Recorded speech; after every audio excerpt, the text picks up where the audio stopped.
metaphorical rug can be pulled from under your feet quite quick at any point. You maybe think to yourself, it won't happen to us. But when it does happen to you, yeah, then it takes you into some pretty not great places. Prince William just quietly took control of Balmoral's future. I think it's safe to say that change is on my agenda.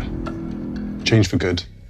And I embrace that and I enjoy that change. And the part that we genuinely can't stop thinking about isn't even the estate itself. It's what happened after. It's Camilla apparently realizing her own children had been left off this year's guest list, with nobody even bothering to explain why. But I remember anger, and I was so furious about it. That's the detail that makes this whole situation so much more interesting than just another family disagreement. Because when the heir to the throne starts deciding who belongs at Balmoral before he even owns it, that's not a small family matter. That's a major disruption of who actually holds influence in that family. The solutions are out there. There is real solutions to these problems. Before we get into all of this, if you're new here, hit that subscribe button so you don't miss what happens next. Camilla's family losing their place at Balmoral. Balmoral is not like anywhere else in the royal family's world. Every other royal residence comes with formality attached to it. Balmoral is different. The Scottish estate has been the royal family's private retreat for generations. It is the one place where they are supposed to be able to exhale, to step away from the weight of what their public roles demand, and to exist as a family in the way that ordinary families do, without cameras at the gate or courtiers managing every hour of the day. It is, as much as anywhere in their lives can be, simply home. The fact that what happened there, in that specific place, is one of the reasons it landed with the weight it did. If this had occurred at a public engagement or a formal event, the rules of that environment would have provided a framework for managing it. Balmoral has no such framework. What happens there is real in a way that scheduled royal duties never quite are. And when something goes wrong at Balmoral, it goes wrong in the rawest possible way. By all accounts, the day began the way those days usually begin at the estate. The family was gathered. The children were present. The rhythm of the place was doing what it always does, pulling people away from the tension of their public lives and into something that feels, at least on the surface, uncomplicated. George, Charlotte, and Louis were around, doing what children do in a setting with space and freedom and adults nearby, but not constantly watching. Young Prince Louis had wandered away from the main group the way children naturally do when they feel safe in a familiar environment. He was not far. He was simply in that particular childhood state of being slightly apart from the adults, absorbed in whatever a 7-year-old finds interesting on a Scottish estate on a summer afternoon. It was during that moment of ordinary childhood independence that Camilla's grandchild approached him. What followed was not the kind of thing that gets smoothed over as a misunderstanding or dismissed as children being children. According to people who were close enough to witness the exchange, the comments directed at Louis were deliberately cruel. They were not aimed only at him personally. They extended to his family. And according to accounts from that day, some of those comments specifically referenced Catherine and invoked the name of Princess Diana, Princess of Wales, and the woman who was torn apart by the very institution her son now stands at the center of.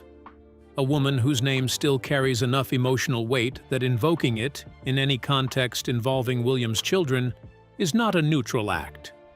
For Louis, who is still young enough that the full weight of his family's history sits above him rather than around him, those words were weapons he had no way to deflect. He burst into tears and ran straight back to his mother. Now you might be wondering what Catherine did when her youngest child came back to her in tears, and what happened in the hours that followed. Because the way she responded to that moment was not what most people expected, and it set everything else into motion. The cottage that started it all. Nestled in the vast 50,000-acre Balmoral estate in the Scottish Highlands is a cozy 3-bedroom cottage known as Tom Na Gar, While most people might overlook this property, it holds special significance for the British royal family. This cottage was a gift from Prince William's great-grandmother, Queen Elizabeth, the Queen Mother, just before she passed away in 2002. At that time, William was a young student at St. Andrews University, and the cottage became a special getaway for him and Catherine Middleton, where they shared some of their happiest early moments together. Unlike the grand castles and palaces that dominate the royal property portfolio, Tamnagar is small and deliberately hidden from public view. No official photographs of the interior have ever been released, and no known images of the cottage exist in public circulation. The property is built in the traditional style of Scottish lodges and sits near Birkhall, the residence that King Charles and Queen Camilla use when they visit the Balmoral estate. Over the years, William and Catherine have returned to Tamnagar many times, bringing their 3 children, Prince George, Princess Charlotte, and Prince Louis, along for summer holidays filled with hiking, fishing, horse riding, and long walks through the Scottish countryside. The cottage is very special to William because it reminds him of 2 important women in his life: his great-grandmother, the Queen Mother, who gifted it to him, and Catherine, with whom he has created many happy memories there. Friends say that William and Catherine feel most at home and relaxed at Tamnagar, away from the busy royal life in London. A source shared with Vanity Fair that the family often stays at the cottage to give Balmoral Castle a break when the Queen has lots of guests. This arrangement is great for everyone because it allows the family to enjoy some much-needed space and privacy that they can't find in the main castle. The Balmoral estate itself is a place of enormous historical significance. It was first purchased by Prince Albert in 1852 for Queen Victoria, who called it a paradise in the Highlands. The estate covers roughly 50,000 acres of stunning Scottish countryside within the Cairngorms National Park and includes approximately 150 buildings, from the main castle to hunting lodges, staff cottages, and holiday lets. For generations, the royal family has gathered there every summer, and it was at Balmoral that Queen Elizabeth II spent her final days before her death in September 2022. The estate is not part of the Crown Estate but is privately owned by the monarch, which makes questions about who inherits individual properties on the grounds a deeply personal and private matter. But in early 2026, reports began to emerge that the status of this cottage and the broader question of who controls what on the Balmoral estate had allegedly become the subject of intense discussion within the royal family. What seemed like a simple inheritance was reportedly about to become something much more complicated, and the fallout would allegedly reach all the way to the top of the monarchy. The morning after, and what William put into motion. The next morning, Kensington Palace was operating in a mode that the people inside it described as unusually controlled and tightly coordinated. Senior aides were called into a closed-door meeting without advance notice. Communication within the palace was being managed more closely than normal. Legal advisors were brought in quietly, with no public signal that anything significant was being decided. From the outside, the day looked like any other. Inside, people understood something major was happening.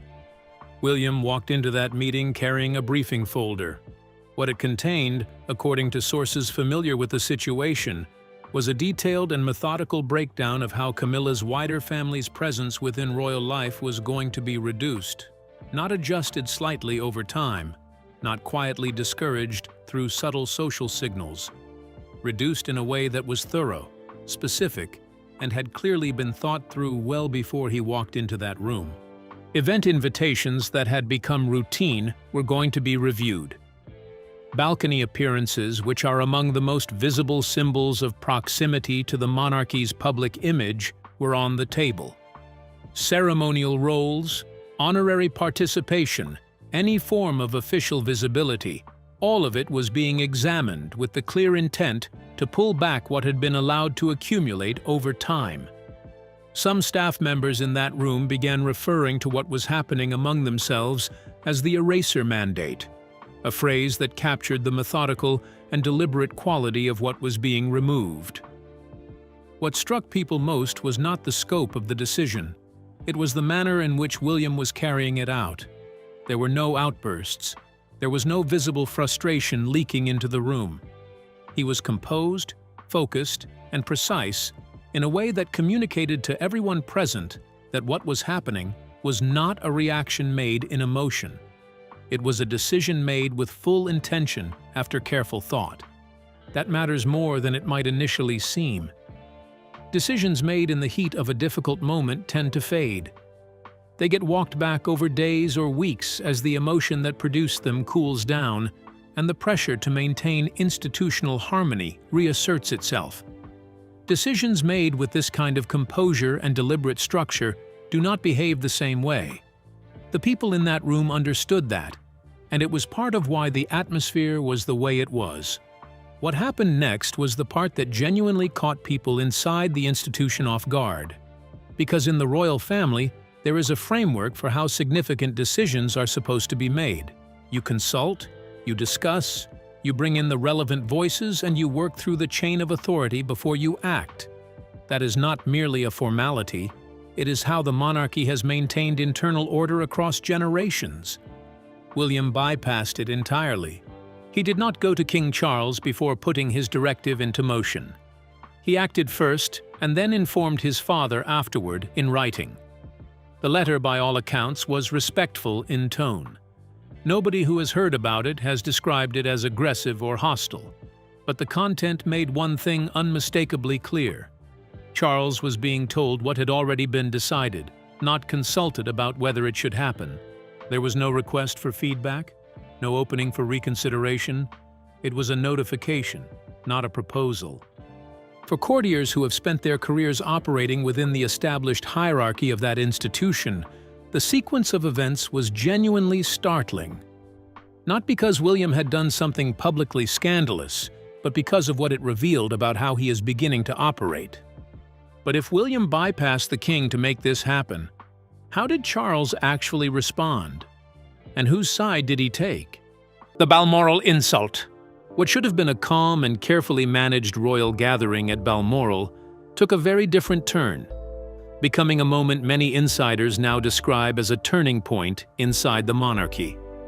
The day began like any other private royal retreat, with family members sharing time away from the public eye. But behind the peaceful setting, tensions were quietly building in ways no one fully expected. According to reports, young Prince Louis had drifted away from the adults during a quiet moment in the grounds. It was there that Camilla's grandchild approached him and made deeply hurtful comments.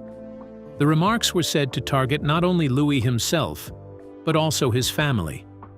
Even more painful, the comments touched on sensitive topics involving his mother, Catherine, Princess of Wales, and references linked to the tragic story of Princess Diana. Witnesses claimed the words were so harsh and shocking that Louis became overwhelmed with emotion. In a matter of seconds, the young prince burst into tears and ran back toward his mother, seeking comfort. The scene, though brief, was described as deeply unsettling by those nearby, as it broke the calm atmosphere of the gathering in an instant. However, what truly caught the attention of insiders was not only what happened to Louis, but the reaction from Catherine. Reports suggest that instead of responding immediately with visible emotion, she froze. Those who saw her described her expression as unusually cold, steady, and tightly controlled. It was not anger in the open sense, but something quieter and more intense that made staff members uneasy. Some palace aides felt that in that silent moment, something important had shifted. The atmosphere around her was said to change instantly, as if a line had been crossed that could not be ignored or taken back. What might have looked like a small family misunderstanding to outsiders is now being described by insiders as something far more serious within palace walls. In royal circles where image, respect, and restraint matter deeply, even a single moment like this can carry long-lasting weight. And for many watching closely, the question now is not just what was said, but what consequences may follow behind closed doors. Prince Louis ran to his mother after being insulted by Camilla's grandchild, yet Catherine remained quiet. Prince Louis ran to his mother after being insulted by Camilla's grandchild, yet Catherine remained quiet. But does Catherine's silence suggest that the matter is not as serious as her son's reaction made it appear? Or was she carefully considering a better way to handle the situation? If so, what could she be planning next? Let's uncover the intriguing details. Charles steps in. King Charles III has always had a complicated relationship with property. He inherited the massive Duchy of Cornwall when his mother became queen in 1952, and that estate alone is worth over £1 billion, covering nearly 140,000 acres of land across southwest England. When Queen Elizabeth passed away at Balmoral Castle on September 8, 2022, Charles inherited the castle and the entire surrounding estate as his private property. He also kept Burke Hall, the residence his grandmother had left him, which he and Camilla had lovingly renovated over the years with antique furniture and rugs from the Middle East. Charles once described the property as a cozy place. In total, Charles reportedly controls one of the most impressive property portfolios in the United Kingdom, including Balmoral, Sandringham, Clarence House, Highgrove, and dozens of other residences. In early 2026, reports surfaced that Charles took an unexpected step concerning the Balmoral estate. It is said that the king stepped in to make sure that William would keep ownership of Tom Nagar, the cozy cottage, no matter how the estate's management might change in the future. Some insiders believe that Charles might have also set aside extra resources or nearby land to help William enjoy the property,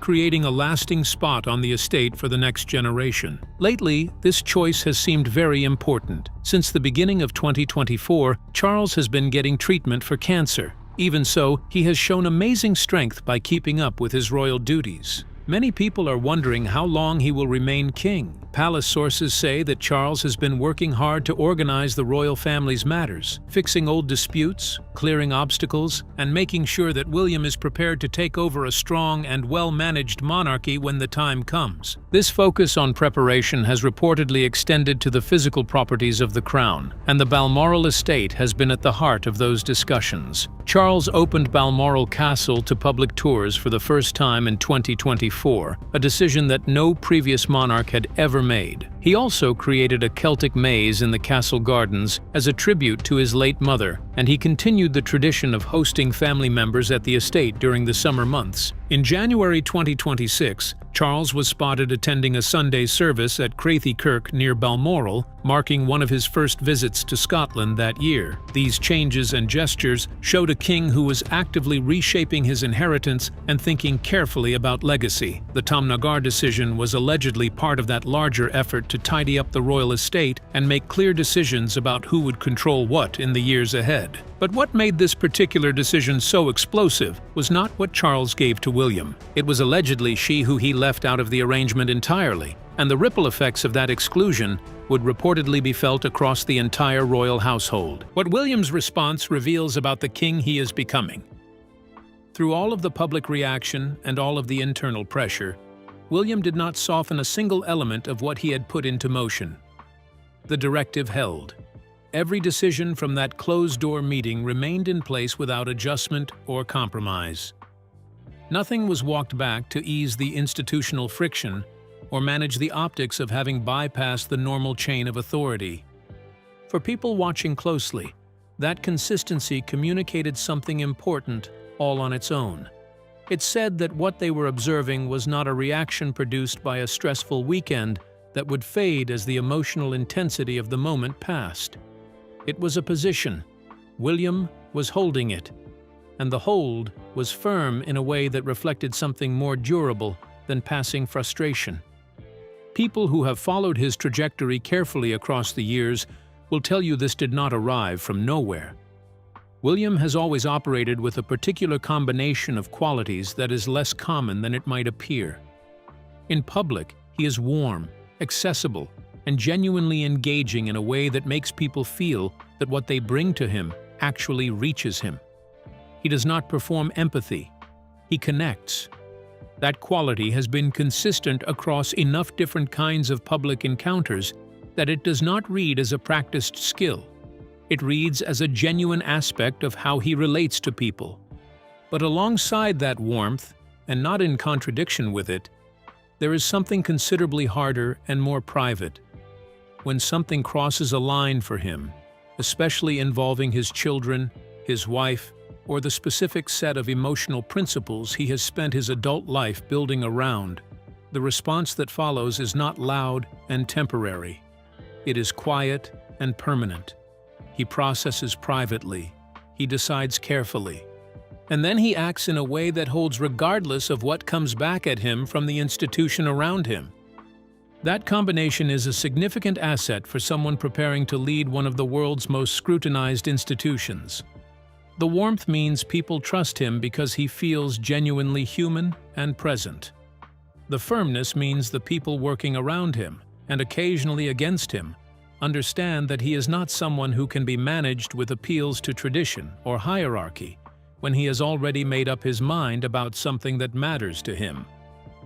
Both of those things are going to be necessary for the kind of leadership the monarchy will require in the period ahead. And none of what William revealed about himself in this situation could be fully understood without understanding the person who helped him see it clearly in the first place. So what was Catherine's actual role in all of this? And why does it matter more than most people have given it credit for? Camilla left out completely. According to reports, when King Charles confirmed William's inheritance of Tamnagar and allegedly strengthened his claim to parts of the Balmoral estate, Queen Camilla was not included in the arrangement at all. Sources close to the palace have claimed that Camilla was given no ownership stake, no management authority, and no formal role in any of the decisions related to the cottage or the surrounding properties that were allegedly transferred to William. She was, in the words of one insider, left out completely. This reportedly came as a shock to some within the royal household, especially given that Camilla has been Charles's wife since 2005 and has served as queen consort since his accession to the throne in September 2022. She and Charles have used Balmoral as their primary Scottish residence for over 2 decades, honeymooning there after their wedding, celebrating anniversaries there, and self-isolating there together during the COVID-19 pandemic in 2020. Camilla has been a visible and active presence at Balmoral during the annual summer gatherings, and she has attended Sunday services at Crathie Kirk alongside the king on numerous occasions. According to some accounts, Camilla had allegedly expressed interest in having a more formal role in the management of certain Balmoral properties, particularly those that could be used for charitable or high-end hospitality purposes. But insiders have suggested that Charles's decision to exclude Camilla from the Tamnagar arrangement may have been influenced by a broader understanding within the royal family about how property should pass between generations. Traditionally, major royal estates have flowed from monarch to heir, bypassing the consort entirely. Queen Elizabeth II inherited Balmoral from her father, King George VI, and she left it to Charles, not to Prince Philip. The Queen Mother left Balmoral and Tamnagar to her grandchildren, not to any spouses. In this situation, leaving Camilla out was said to follow the royal family's old traditions, and some palace insiders claimed it was nothing out of the ordinary. However, the optics of the situation were allegedly much harder to manage. Reports suggest that the decision reinforced a perception among some palace watchers and members of the public that Camilla, despite her title and her years of service beside the king, remains an outsider when it comes to the deepest layers of royal wealth, tradition, and property. Questions about what would happen to Camilla after Charles's death have circulated for years, and this latest development allegedly did nothing to put those questions to rest. For those who have always questioned Camilla's place in the House of Windsor in situations that would have destabilized people with less internal grounding, that reputation gave her words in that private moment real weight. William already knew his children mattered. What Catherine helped him see was the specific shape of the choice in front of him, and why this particular moment required something different from the usual institutional management. As everything that happened settled into the wider conversation about the monarchy's direction, something else became visible that the incident itself had never been designed to reveal. The accumulation of what occurred, Camilla pushing back, Charles choosing not to intervene, staff beginning to recalibrate their positioning toward the Wales household, the directive holding firm without any reversal. Each of those things individually would have been worth noting. Together, they painted a picture of an institution in a genuine period of transition, even though the formal structure had not changed at all. What do you think this moment reveals about the kind of king William is going to be? Share your thoughts in the comments below. Remember to like, share, and subscribe for more. Also, click the next video showing on your screen. You will enjoy it.